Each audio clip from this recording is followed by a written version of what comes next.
Business Lesson 21, Narcissism in Business, Book 5, Business English. Vocabulary, Part 1, page 154. Esteem, showboat, preeminence, endemic, humble, belittle, hubris, allure.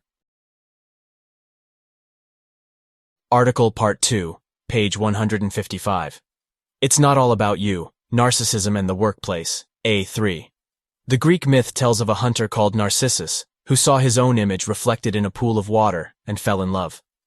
It's from this tale that the term narcissism was born, and narcissists are found everywhere, including in the workplace.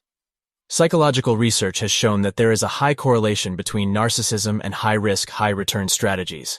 A narcissistic CEO is more likely to describe their organizations as innovative, proactive, and entrepreneurial, and take greater risks in their business strategies.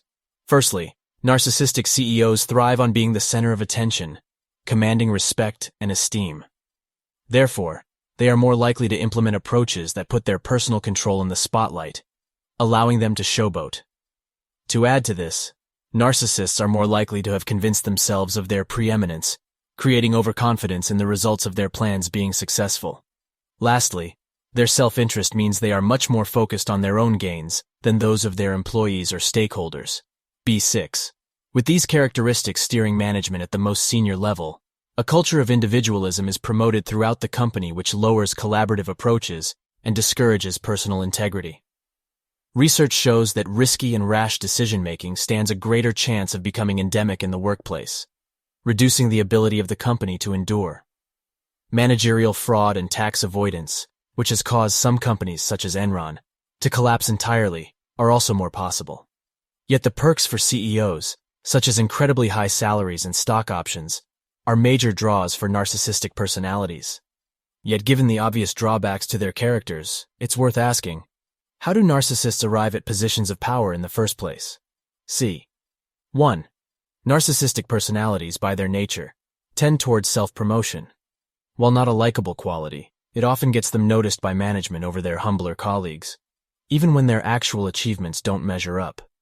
Studies have shown employees with a tendency towards narcissism progressed up the career ladder roughly 29% faster than their colleagues who are less likely to compete for attention.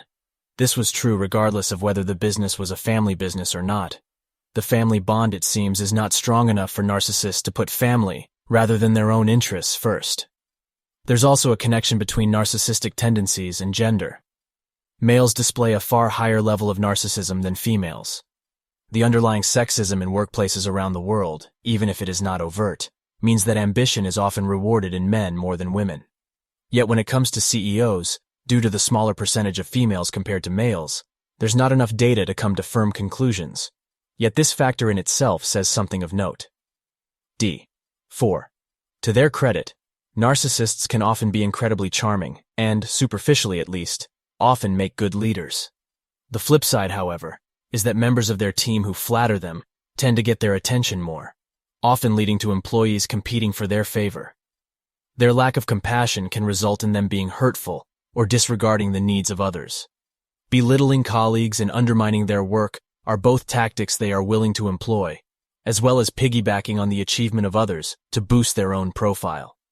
Narcissists frequently come from families of a higher socioeconomic status and may well be the products of a parenting style that constantly boosts a child's self-esteem to extreme levels.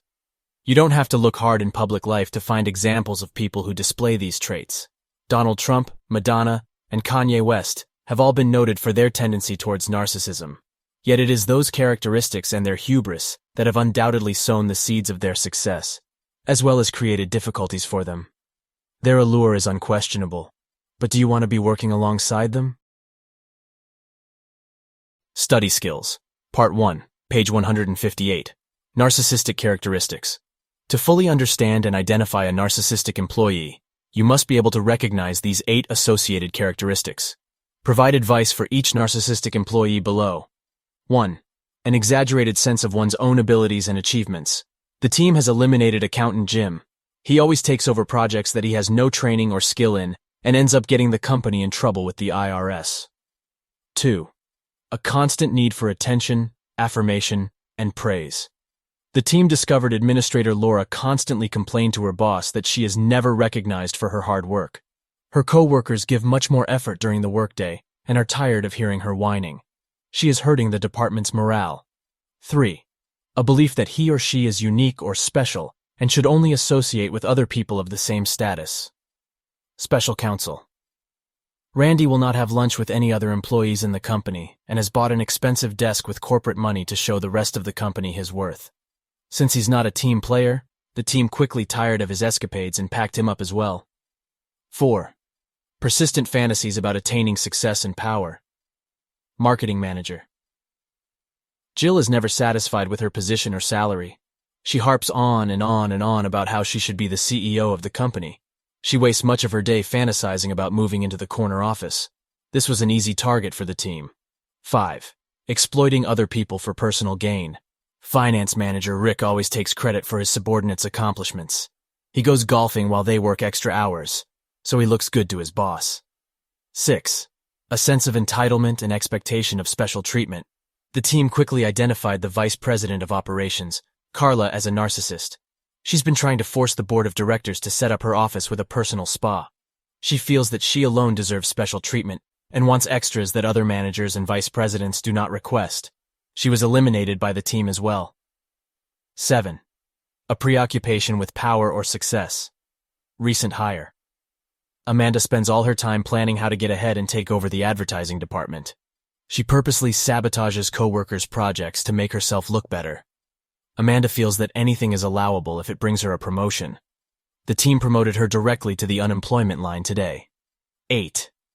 Feeling envious of others or believing that others are envious of him or her. Front desk manager.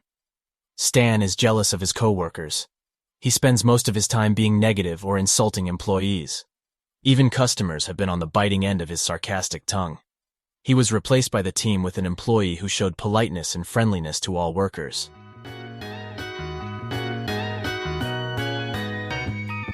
Hey, thanks for listening. We hope that you enjoyed another lesson of Uncle Sam's American English. These audios are synced with our 4-book series.